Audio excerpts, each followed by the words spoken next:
Hi guys, today we are going to start graphing our rational functions. So today we're really just going to focus on the reciprocal function, which is part of the family of rational functions, but it is when we have a constant in our numerator. So we do not have variables in our numerators yet. We'll have those tomorrow. I know you guys are so excited for that. Rational functions, remember, have division with variables underneath, and we have those two rules in math where we cannot divide ever by zero. So you can't even root a negative, and you cannot divide by zero. So if you see a function that has an even root with a variable inside, you're going to have restrictions. Same thing if you have division. So fractions are just division signs. So this is dividing here. So we should know automatically that x can never equal zero. So because x can't equal zero, we have these lines that we can't touch that are called asymptotes. So you'll see the function approach those lines, but never touch them. Our transformations of rational functions look a lot like our transformations for every other function that we've looked at. So a becomes the stretch or the compression in the function. Remember, if there's a negative a, it's just going to flip. So instead of your function being top right, bottom left, if you had to graph it and it was a negative a, it would look like this. It'd be bottom right and then top left. We will do examples, so don't get too overwhelmed. So H is just that horizontal shift. Remember, since there is a negative in our formula before the H, we are thinking opposite. So the positive H is moving left and the negative H is moving right. K is outside of the function, and that's the vertical shift. It's moving us up and down. So then we have two types of asymptotes. We have our horizontal asymptote, and that happens when there is a y equals k. So it's a whole horizontal line. So we want to make sure we have the y equals, and it's just going to be y equals whatever number is outside the function, that k. If there is no number there, then it's just going to be y equals 0. Your vertical asymptote is going to be whatever makes this denominator undefined. So it's going to end up being x equals, same thing, you need the x equals because it's the whole line, and it's just going to be x equals whatever h is. So since our domain is our x values, we're going to switch, sorry about that. Domain is our x values, so we are going to include all values except for that one where there is the asymptote. So domain is your x, range, remember, is your y, and for your y, you're going to include everything except for your k value. So you're going to skip over pretty much your asymptotes.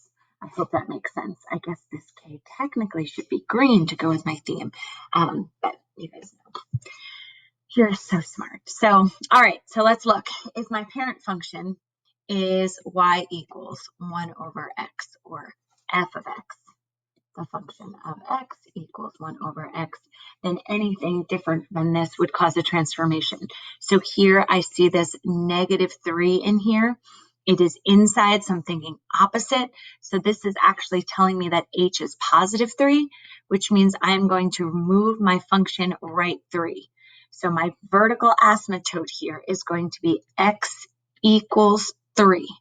So I'm going to go 1, 2, 3, right 3, and I think of this kind of like an electric fence because you can get close to it, you just can't touch it. So there's my asymptote. Your horizontal asymptote is your k value. Here I don't see anything there, so I'm going to say k is 0. So since there's nothing there, it's not shifted up or down, and my horizontal asymptote is y equals 0. So there's my electric fence, or my asymptote there. So now let's graph it. So where those two asymptotes intersect, if this is a 1, and guys, you do not have to be perfect on this. We are just exposing you to information and hoping you can pick things up. At this point, we do want you, to use your critical thinking. So if you want to make a table of values, you can.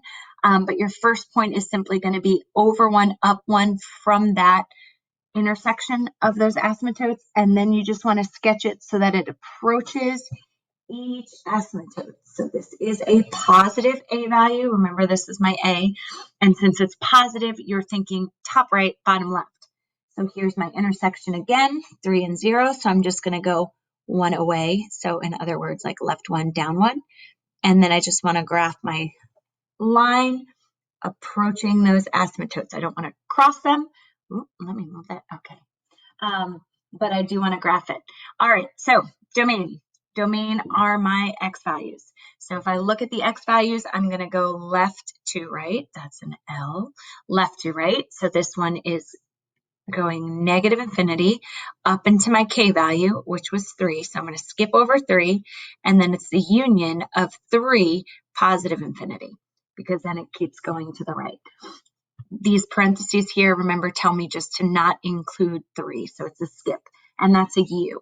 So when I look at my range, I'm going to look at my Y values. So I want to go from bottom to top. You can turn it, but this again, smallest to largest, negative infinity. It doesn't include 0 because there's an asymptote there, and then 0 to infinity. All right, let's look at example 2. So this time, still, A has not changed. A is just 1. If I look at my H value, H is actually positive 4. Oops, sometimes it just gets wonky. Sorry, guys. So H is positive 4, which means I am going right 4. This one does have an H value. Sorry, a K value. This is K of 2. So the number outside is your K, and that's going to move me up 2. So when I graph this, I'm going to put a vertical asymptote, 1, 2, 3, 4, right 4. Don't touch this line. This is my electric fence. So x equals 4 is a do not touch asymptote. Up 2 means it's going to be right here. All right, so the intersection, oops, sorry, let's talk about that one. Y equals, let's go back, please. There you go. Maybe. All right. Y equals 2. So they're intersecting at 4, 2. So when I graph, I'm just going to go over 1, up 1. There is, sometimes they call that an anchor point, and then I want to approach both my asymptotes, left 1, down 1, and same thing. Kind of get really close to the asymptotes, just never cross them. If I'm talking about my domain, domain is x values, so negative infinity, skip over 4, and then 4 to positive infinity. My range, I'm going to look at my y values, so negative infinity to 2, skip over 2, and go to positive infinity. Okay, why don't you guys try these next 2 before I do them? So just pause it, try it, then check it. All right, so hopefully you tried them. A is positive 1. This down here is my H. So H is actually negative 3 because I'm thinking opposite. So this time I am going to go left 3. So I'm going to take my vertical asymptote and make sure I do not cross x equals negative 3. Okay, if I look at my K here, K is negative 4. I do not think opposite for that. So this is going down 4. So my horizontal asymptote is going to move down 1, 2, 3, 4. There's that. Okay, now let's graph it. So I just want to, they're intersecting at negative 3, negative 4. So over 1, up 1 is an anchor point. And this should really look curved. So I know it's kind of hard to see on here, but hopefully you can check these using Desmos or your calculator because they look more curved than they're looking up here. So it kind of makes like shape like that. Okay, so domain. Domain, I want to make sure I'm focused on my x-axis. Again, I want to go left to right. So this is going to skip over negative 3. So all real numbers except negative 3. My range is going to be all real numbers except negative 4. So there are those. Okay, how'd you do on the next one? So the next one, I have a negative. So remember that negative flips it. So instead of being top right, bottom left, now I'm going to be bottom right, top left.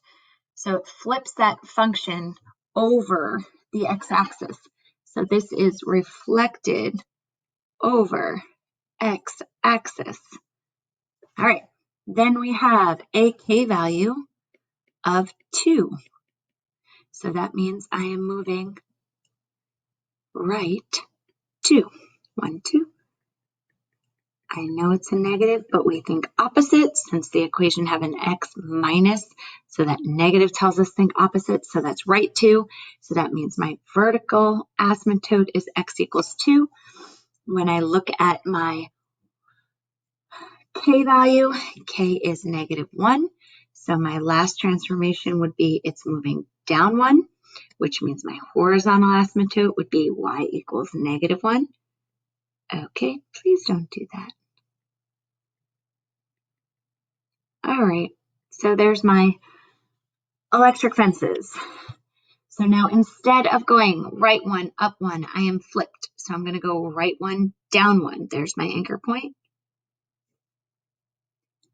You can, if you want to, Google what happens when that A is actually a number other than 1, like when it's 2 or 3, you'll kind of see the stretch. I don't want to stress you guys out right now with that. So we're just going to keep them as 1s. But my domain, all real numbers except 2. And then finally, my range is going to be all real numbers except negative 1.